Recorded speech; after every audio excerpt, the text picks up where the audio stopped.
그 밤 내 다리가 떨린 건 추워서가 아니었다. 누군가가 내가 30년 넘게 봉인해둔 기억을 조용히 두드렸기 때문이었다. 작고 허름한 방 침대 하나 겨우 놓인 공간, 노란 조명 아래 내 손등 위로 주름이 깊어져 있었다. 그 사람이 오늘 오전부터 법적으로 내 남편이 된 남자가 침대 한 뼘 떨어진 자리에 앉아 있었다. 그의 손은 크고 거칠었지만 억지로 다가오지도 감정을 강요하지도 않았다. 그저 그 자리에 조용히 머물러 주었다. 나는 눈을 들지 못했다. 머릿속에는 오래된 말들이 들끓었다. 엄마의 말. 네 나이에 뭔 사랑이야. 그냥 조용히 살아. 동생의 비웃음. 남자 없어서 미쳤나 봐, 언니. 그리고 아들의 말. 하고 싶은 대로 하세요. 하지만 그 결혼식엔 안 갑니다. 그래? 알겠어. 그렇게 말하고 옷 몇 벌 챙겨 들고 버스를 타고 64의 나이에 나는 다시 신부가 되었다. 처음 결혼한 건 23이었다. 사랑했고 믿었고 바보처럼 헌신했다. 27년을 함께 살았다. 두 아이를 키우고 대출을 갚고 수많은 계절을 함께 넘겼다. 그러다 그는 떠났다. 30살 어린 비서와 바람이 났고 나는 그날 저녁 아무 말 없이 밥을 차려주고 그 다음 날 조용히 글을 보내줬다. 돌아오지 않는 사람에게 나는 아무것도 묻지 않았다. 27년간 나에게 남은 건 그의 성이 들어간 이름뿐이었다. 그 후로 나는 내 삶이 그저 쓸쓸하게 끝날 줄 알았다. 낡은 고양이처럼 구석에 틀어박혀 누구에게도 기억되지 못한 채 그렇게 끝날 줄 알았다. 그러다 그 사람이 나타났다. 우리는 공원에서 열린 노인 건강체조 모임에서 처음 만났다.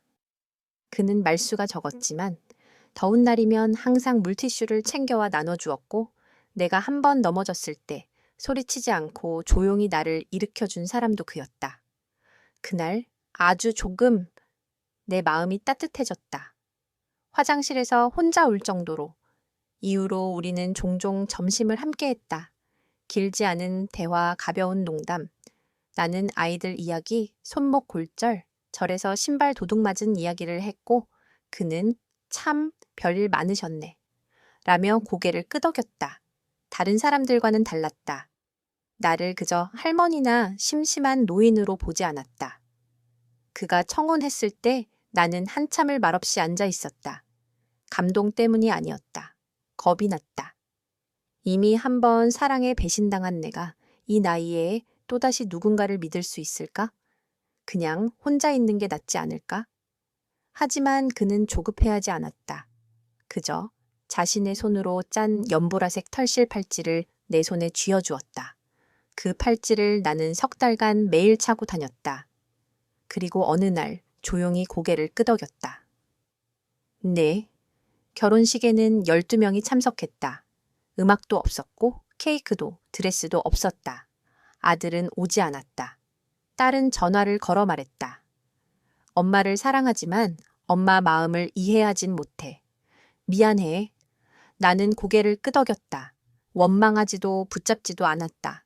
신혼 첫날 밤 우리는 시간제로 빌린 방에 들어섰다. 그는 말없이 신발을 벗고 침대에 누웠다. 같이 살아도 되고 따로 살아도 돼요. 천천히 생각해요.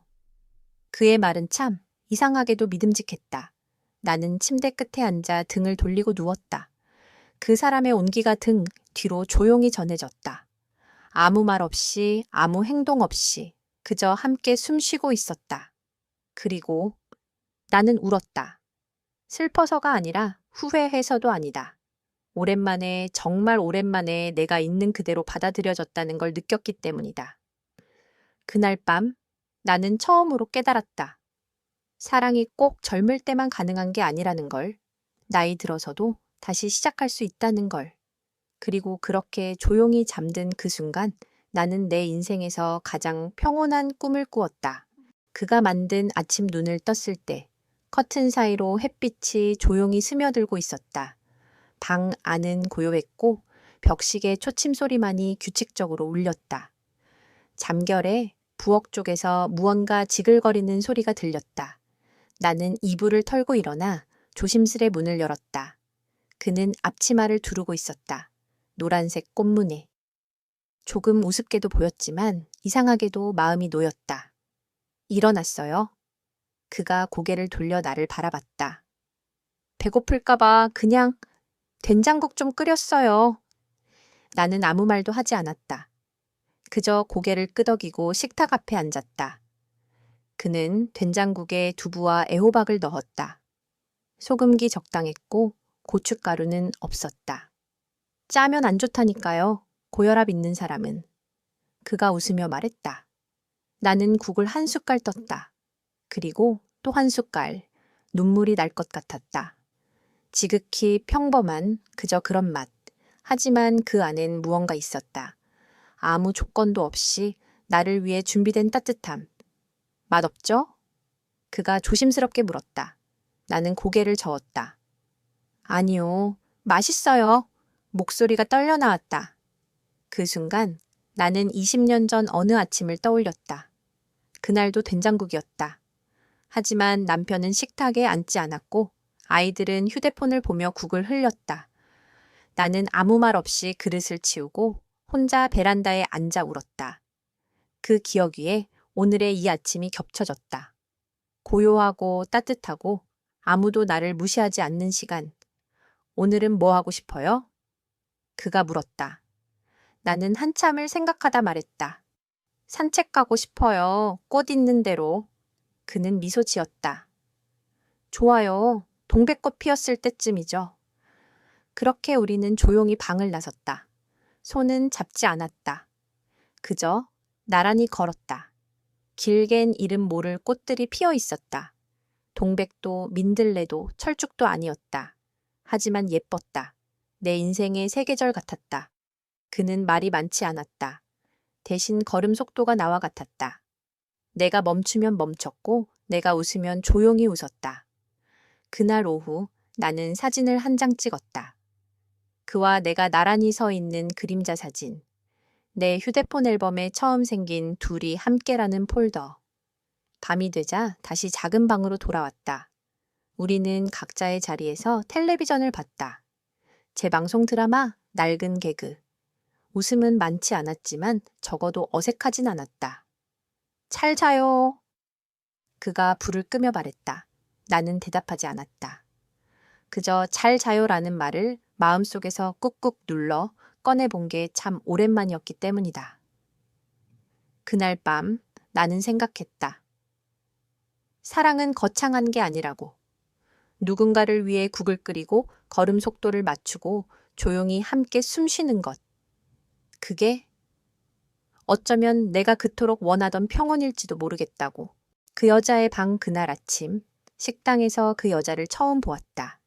긴 머리를 가지런히 묶고 베이지색 가디건을 걸친 여자. 60대 후반쯤 되어 보였지만 어쩐지 눈빛이 맑았다. 그녀는 혼자 앉지 않았다. 자연스럽게 그와 마주 앉았다. 그리고 너무도 익숙하게 어제 약은 잘 챙겨 드셨어요? 하고 물었다. 나는 몇 걸음 떨어진 자리에서 그 장면을 지켜봤다. 내 자리가 없다는 느낌이 그토록 선명하게 다가온 건 그날이 처음이었다. 그는 놀란 눈으로 나를 발견하고 급히 손짓했다. 여기 앉아요. 여긴 우리 자리예요. 우리 자리 그 단어가 순간 목에 걸렸다. 나는 조용히 앉았다. 그녀는 내게 웃으며 말했다.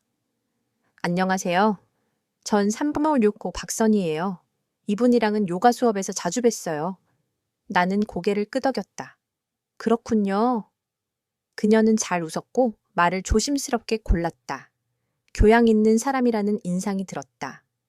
그러나 그 조심스러움 뒤에 있는 익숙함이 나를 어색하게 만들었다. 식사가 끝나고 그는 나를 따라 나왔다. 조금 걱정스러운 표정이었다. 오해하지 마요. 선희 씨는 그냥 요가 선생이에요. 여기서 다들 친구처럼 지내니까. 나는 대답하지 않았다. 그의 말은 틀리지 않았다. 하지만 그 말 안에선 왜 그렇게 나만 모르는 세계가 느껴졌을까? 그날 오후 나는 일부러 혼자 산책을 나갔다. 동백나무 앞에 서서 오래도록 서 있었다. 빨간 꽃잎이 땅 위로 떨어져 있었다. 예쁘지만 떨어져 있었다. 저녁 무렵 돌아오자 복도에서 그녀와 다시 마주쳤다. 그녀는 나에게 다가와 조용히 말했다. 여긴 다들 상처를 안고 와요. 근데 누군가는 그 상처를 이해할 줄 알아야 해요. 무슨 뜻인지 묻기도 전에 그녀는 미소 지으며 돌아섰다. 그 밤 나는 잠을 이루지 못했다. 그의 방 불은 꺼지지 않았다. 문틈 사이로 희미한 조명이 비쳤다. 무언가 적고 있는 듯한 손 그림자가 보였다. 나도 조용히 작은 노트를 꺼냈다. 처음 이곳에 들어왔을 때 썼던 다짐들이 구겨진 채 접혀 있었다. 다시는 울지 않겠다. 다시는 누군가에게 휘둘리지 않겠다. 평온하게 살겠다. 나는 그 문장들 옆에 작게 한 줄을 더 적었다. 그리고 필요 이상으로 기대하지 않겠다. 그 문장을 적는 순간 이곳이 더는 온전히 내 안식처가 아니라는 걸 서서히 깨닫고 있었다. 병실로 가는 길, 그날 새벽 2층에서 누군가의 목소리가 들렸다. 낮게 깔린 속삭임, 그리고 휙 닫히는 문소리. 나는 조용히 문을 열고 복도로 나왔다. 소리는 이미 멎었지만 복도 끝에 불이 켜져 있었다. 그 불빛은 병실 쪽에서 새어나왔다. 병실이라는 이름이 처음 들렸을 땐 그저 의료 지원 공간쯤으로 여겼다. 하지만 그곳은 늘 문이 닫혀 있었고 들어가는 사람은 있었지만 나오는 사람은 드물었다. 며칠 전 사귑 5호의 김 여사가 사라졌다. 다들 입을 다물었고 직원들은 가족이 모셔갔다고만 말했다. 하지만 그녀에게 가족이 없다는 걸 나는 알고 있었다. 나는 병실 앞까지 걸어갔다. 문은 잠겨 있었고 안은 보이지 않았다. 그런데 문틈 너머로 약한 울음소리가 들렸다. 아니, 어쩌면 기도였을지도 모른다. 발걸음을 돌리려는 순간 뒤에서 누군가 내 이름을 불렀다. 정희 씨. 나는 흠칫 놀라 뒤돌아봤다. 그녀였다. 삼시경 6호 박선희. 손엔 작은 트레이와 약이 담긴 종이컵이 들려 있었다. 여긴 들어오시면 안 돼요. 이른 아침엔 특히 조심하셔야 해요. 간호팀이 예민해져 있거든요. 그녀는 웃으며 말했지만 그 웃음이 더 날 불편하게 했다. 마치 뭔가를 알고 있다는 듯한 태도였다. 여긴 무슨 곳이에요? 내가 조심스럽게 물었다. 그녀는 잠시 눈을 피하다가 작게 중얼거렸다. 여긴 적응이 힘든 사람들을 위한 공간이에요. 너무 외롭거나 너무 예민하거나 혹은 떠나고 싶어 하는 사람들. 그녀는 한 발 앞으로 다가왔다. 정희 씨, 여긴 밖보다 훨씬 평온해요. 그러니까 너무 깊이 생각하지 마세요. 그 순간 나는 이상한 이질감을 느꼈다. 그녀의 말은 마치 내 마음을 미리 알고 있는 사람처럼 들렸다. 그 말투, 그 거리, 그 눈빛. 나는 조용히 고개를 끄덕이고 뒤로 물러섰다. 방으로 돌아오자마자 가슴이 답답했다. 창문을 열었지만 실버타운의 공기는 어딘지 모르게 막혀 있었다. 그날 밤 나는 처음으로 여기서 나가고 싶다는 생각을 했다. 하지만 나가는 길은 이미 낯선 거투성이었다. 계약 조건, 건강검진, 보호자 동의서.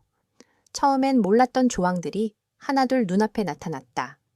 나는 그 문서들을 펼쳐보다가 한 줄 문구에 시선이 멈췄다. 정신적 안정이 요구되는 입주자의 경우 일시적인 보호관찰 및 약물 치료가 가능하다. 그 한 줄이 문득 병실 문틈에서 들려오던 그 울음과 겹쳐졌다. 그리고 나도 언제부터인가 약을 먹고 있었다. 불면증을 위한, 감정 안정을 위한 약. 누가 처음 준 걸까? 나는 그 약통을 바라보다가 그제야 깨달았다. 그녀였다. 처음 요가 수업이 끝난 날 그녀가 내게 다가와 건넸다. 이거 드시면 밤이 편안해져요. 다들 그렇게 시작했어요. 나는 서랍을 열고 그 약통을 꺼내 창밖으로 던졌다. 작은 플라스틱 통이 어둠 속으로 떨어져 갔다. 그날 밤 꿈을 꾸었다. 아무도 없는 복도. 복도, 닫힌 병실, 그리고 내 이름을 부르는 목소리. 정희 씨, 이젠 괜찮아요. 그 목소리는 점점 가까워지고 있었다. 사라진 여자들 그날 이후 나는 잠들지 않았다. 적어도 약 없이 스스로 깨어있기로 마음먹었다. 밤이 깊어지면 귀신처럼 병실 쪽 복도 불이 켜졌고 누군가 바퀴가 달린 침대를 밀고 지나가는 소리가 들렸다. 조용하지만 분명한 매일 밤의 의식처럼 이곳은 평온함을 연기하고 있었다. 단정한 정원, 따뜻한 식사, 그리고 자유라는 말로 감춰진 규율. 나는 노트 하나를 꺼냈다. 그리고 지금껏 사라진 사람들의 이름을 적기 시작했다. 사객 5호 김여사, 217호 오 할머니, 502호. 이씨 부인 이상하게도 아무도 그들의 빈자리를 묻지 않았다. 그냥 떠난 거겠지? 하는 공기가 이곳에 너무 자연스럽게 스며 있었다. 그게 더 무서웠다. 정희 씨, 노트 쓰세요? 그녀였다. 3계객 6호 박선희. 이제는 그녀가 나타나는 순간마다 내 목덜미가 싸해졌다. 글 좀 쓰는 거 좋아해서요. 나는 웃으며 대답했다. 무슨 내용인데요? 그녀가 나지막이 물었다. 내가 노트를 덮는 순간 그녀의 손이 내 손등에 살짝 닿았다. 조심하셔야 해요. 이런 데선 너무 많은 걸 기억하려 들면 안 돼요. 그게 우리한텐 독이 되거든요. 그녀는 또 그 특유의 미소를 지으며 떠났다. 그 순간 문득 깨달았다. 사라진 사람들 중 몇 명은 그녀와 가까운 사이였다. 혹시 일부러? 나는 그녀를 따라 관찰하기 시작했다. 매일 같은 시간, 같은 장소, 요가, 명상, 독서 모임. 하지만 가끔 아주 드물게 그녀는 직원구역 쪽으로 사라졌다. 카드키가 필요한 문 뒤로. 입주민이 갈 수 없는 그곳. 내가 처음으로 이 실버타운을 선택할 때 가장 안심됐던 건 자율성과 보호가 균형 잡힌 시스템이라고 설명하던 상담사의 말이었다. 하지만 지금은 그 균형이 한쪽으로 급격히 기울고 있었다. 그날 밤 나는 502호 문 앞에 섰다. 텅 빈 방. 마치 처음부터 아무도 살지 않았던 것처럼 깨끗했다. 그런데 창틀 아래 작은 종이 조각 하나가 떨어져 있었다. 구겨진 메모지에는 급히 휘갈겨 쓴 글씨가 적혀 있었다. 선의를 조심해. 나는 숨이 멎을 뻔했다. 이 필체는 이씨 부인의 것이 분명했다. 그녀가 글씨를 못 쓸 정도로 손이 떨린다고 늘 말했지만 한번 보여줬던 짧은 메모의 글씨체를 나는 기억하고 있었다. 그 순간 복도 끝에서 발소리가 들렸다. 하이힐. 낮고 단정한 하지만 너무도 익숙한 소리. 나는 메모를 쥔 채 소리 없이 방 안으로 몸을 숨겼다. 그녀였다. 박선희? 병실 쪽이 아닌 입주민 구역 복도를 조용히 걸어가고 있었다. 그 손엔 뭔가 작은 병이 들려 있었다. 약병. 그녀는 혼잣말을 중얼거렸다. 이젠 얌전히 게 있을 거야. 모두들. 그 말은 누구에게 하는 것일까? 혹은 이미 더는 들을 수 없는 사람들을 향한 건 아닐까? 그날 이후 나는 매일 메모를 적었다. 누가 사라졌는지, 누가 나타났는지, 누가 무슨 말을 했는지. 기억은 기록을 통해 지킬 수 있으니까. 그게 나를 지킬 마지막 방법이었다. 그녀의 정체 박선희 씨는 3년 전부터 여기 계셨죠? 간호사 하나가 무심히 말했다. 아주 모범적인 입주민이에요. 항상 시간 잘 지키고 활동도 성실하게 참여하시고. 3년. 그 말이 이상했다. 왜냐면 지난달까지 박선희의 이름은 입주자 명단에 없었기 때문이다. 나는 입주 첫날 받은 명단을 아직 갖고 있다. 그 어디에도 306회 공실이라고 적혀 있었다. 그녀는 언제 들어온 걸까? 아니, 처음부터 여기에 살고 있던 사람은 아닐지도 모른다. 그날 밤 나는 결심했다. 직원구역으로 들어가 보기로. 낮에 몰래 확인해둔 출입구는 카드키가 있어야 열렸지만 식당에서 몰래 챙겨둔 직원용 카드가 하나 있었다. 노인이라 무심코 보였던 손떨림이 오늘만큼은 들키지 말아야 했다. 심장이 뛰는 소리가 귀를 울렸다. 삑. 문이 열렸다. 내가 들어선 공간은 이상할 정도로 차가운 공기와 함께 의료기기들이 가득한 작은 병동이었다. 침대 하나 묶여있는 손발, 침대 옆엔 약물이 연결된 라인. 그곳엔 4급 5호 김 여사가 누워 있었다. 눈은 뜨고 있었지만 초점이 없었다. 그녀는 살아있는 채로 잠들어 있었다. 정희 씨, 뒷덜미가 서늘해졌다. 그녀였다. 박선희. 이걸 보셨군요.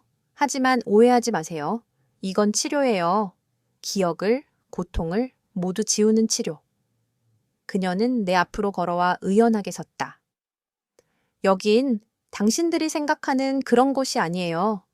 단순한 실버타운이 아니에요. 우린 실험하고 있어요.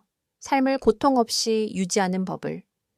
나는 벽에 등을 붙인 채 그녀를 응시했다. 사람은 너무 많은 걸 기억하면 오히려 병들어요. 그래서 우리는 묻고 있어요. 기억을, 자아를, 그리고 죄책감을. 당신은 누구죠? 내가 처음으로 직접 물었다. 그녀는 고개를 기울였다. 그리고 웃었다. 나는 이 시스템의 관리자예요. 다만 환자의 얼굴을 한 관리자. 그녀는 스스로 입주자로 위장한 감시자였다. 그리고 당신은 이제 너무 많이 알아버렸어요. 그녀는 손에 쥐고 있던 작은 리모컨을 눌렀다. 경보음, 붉은 불빛, 발소리. 나는 뛰었다. 비상구 쪽으로. 사방이 막힌 미로 같았지만 몸이 기억하는 방향으로. 그리고 문 하나. 녹슨 금속 문, 닫히기 직전의 틈. 나는 그 문을 밀고 나갔다. 그리고 바깥의 공기, 밤하늘. 하지만 펜스, 높은 철망. 나는 탈출한 게 아니었다. 그저 또 다른 감시구역으로 들어간 것이다. 등 뒤로 들려오는 목소리. 정희 씨, 어딜 가세요? 이제 치료받을 시간이에요. 치료라는 이름의 지우개 붙잡아. 그녀의 목소리가 들리자 어디선가 쏟아져 나온 흰 가운의 남자들이 달려들었다. 나는 소리쳤다. 가지마. 나 아직 기억해. 기억한다고. 하지만 목소리는 이 고요한 감옥에 닿지 않았다. 펜스에 붙은 전류가 내 손끝을 저리게 했고 발끝은 무너진 흙길을 디딜 새도 없이 끌려갔다. 의무실, 하얀 조명, 고정된 팔, 그리고 내 눈앞에 박선희. 왜 이러세요? 나 치료받고 싶지 않아요. 내 기억이 고통이어도. 그게 나잖아요. 그녀는 부드럽게 미소 지었다. 당신은 착각하고 있어요. 기억은 항상 당신 편이 아니에요. 그녀는 작은 주사기를 꺼내 들었다.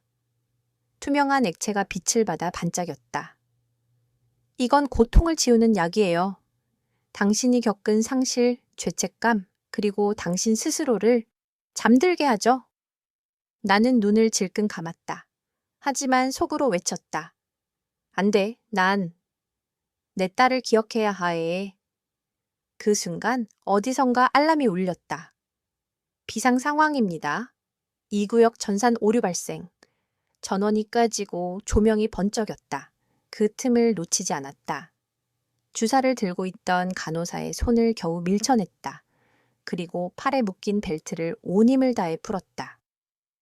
숨이 목구멍까지 차올랐지만 도망쳤다. 뒤에서 들리는 그녀의 목소리. 당신은 결국 돌아오게 될 거예요. 기억은 언제나 당신을 파괴하니까. 의무실을 빠져나와 달렸다. 낮에는 평화롭게만 보였던 복도, 정적인 식당, 무표정한 벽화. 이곳은 치유의 공간이 아니었다. 이건 조용한 전쟁터였다. 기억을 지키려는 자와 지우려는 자의 싸움. 나는 겨우 작은 창고 문을 열고 몸을 밀어 넣었다. 어둠 속에서 숨을 죽이고 떨리는 손으로 손목을 감쌌다. 주사 바늘 자국. 이미 뭔가 맞았을지도 모른다. 나는 속으로 이름을 되뇌었다.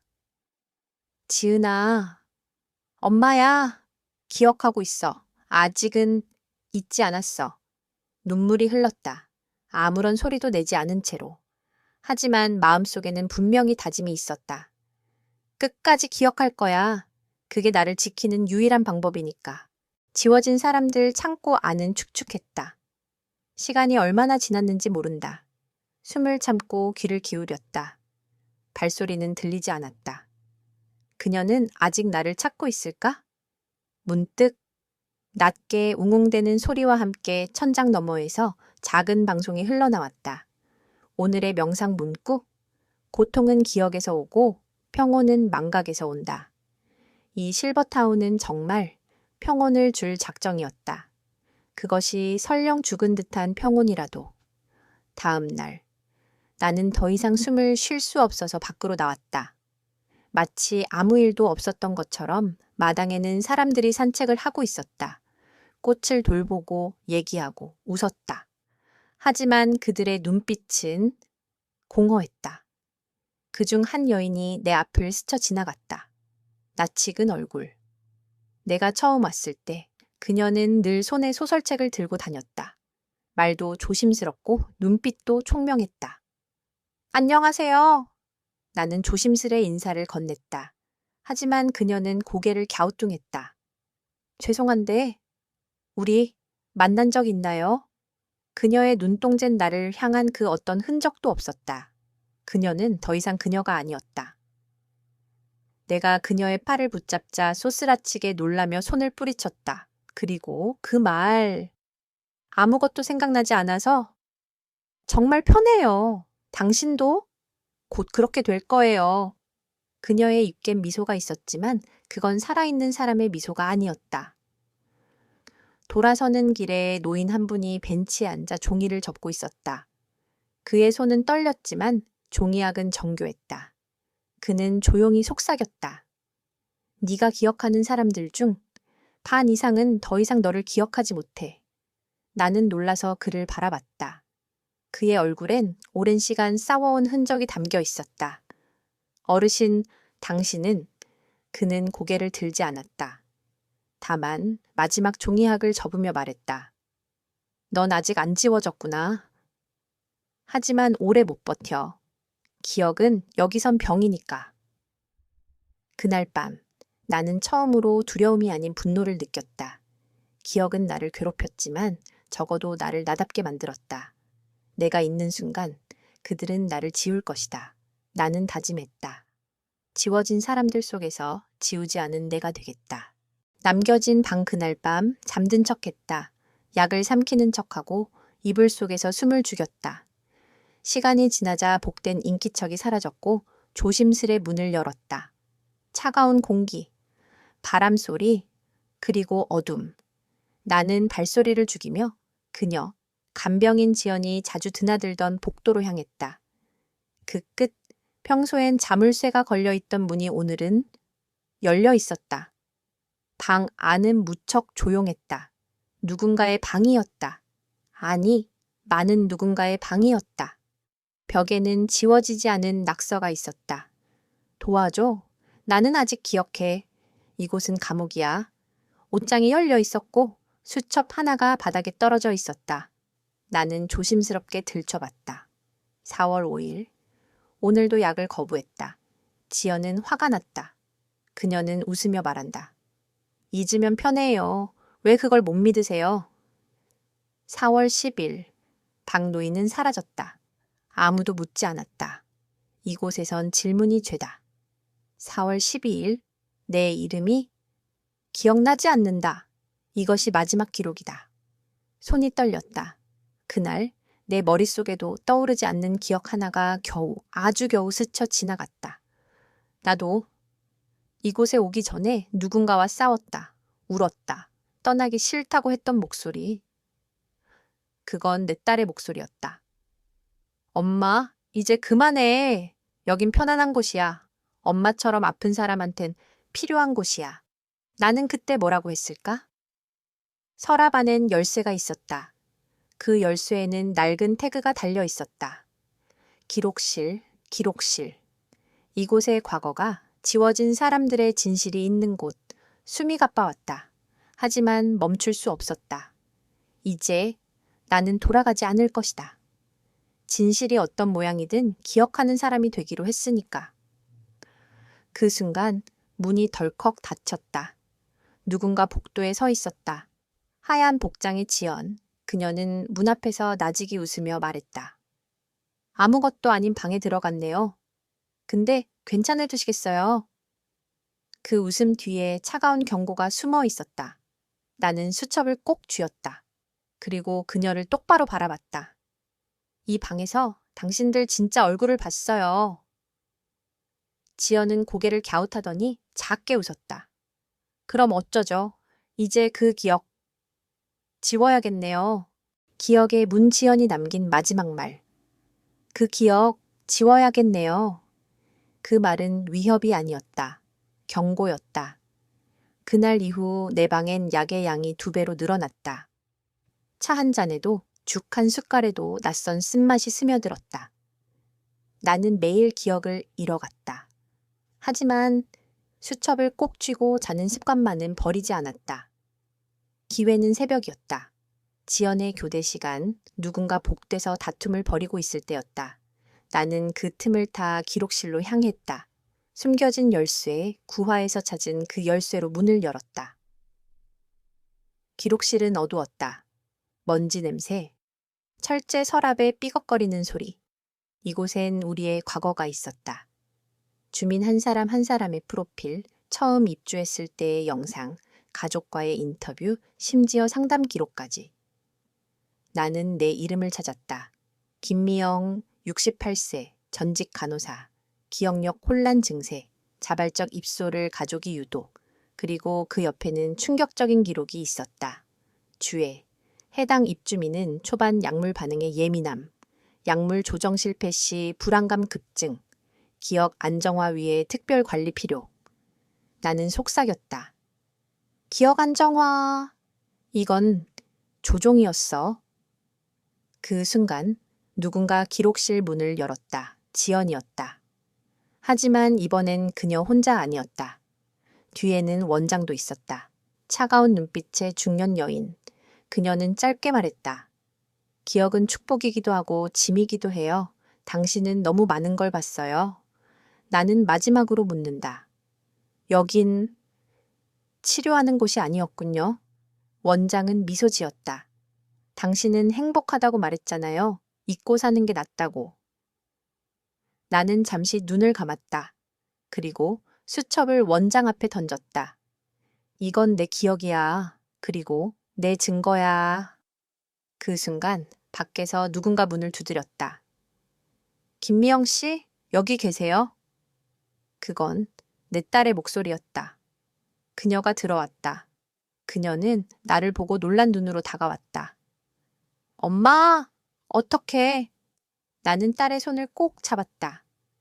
지금이라도 늦지 않았어. 나를 데려가줘. 딸은 망설였다. 하지만 이내 나를 꼭 안았다. 며칠 후 나는 실버타운을 떠났다. 진통도 많았고 설득도 어려웠지만 기억은 되살아났다. 나는 지금 작은 집에 살고 있다. 햇빛이 드는 거실, 창밖엔 고양이 한 마리. 아직 가끔 누군가의 속삭임이 들리는 것 같지만 나는 이제 안다. 기억은 고통이 아니라 내가 나일 수 있게 해주는 마지막 조각이라는 걸. 그리고 어느 날 택배가 하나 도착했다. 수취인 김미영 보낸 사람. 없음 그 안엔 한 장의 사진이 들어 있었다. 실버타운의 문 앞, 그곳에 서 있는 나와 아주 닮은 누군가의 모습. 뒷면엔 이런 문구가 적혀 있었다. 당신이 기억한 진실은 일부에 불과했어요. 이야기는 끝났습니다. 하지만 그녀의 기억은 아직 완전히 닫히지 않았습니다. 진실은 때로 잊혀진 조각 속에 숨어 있으니까요.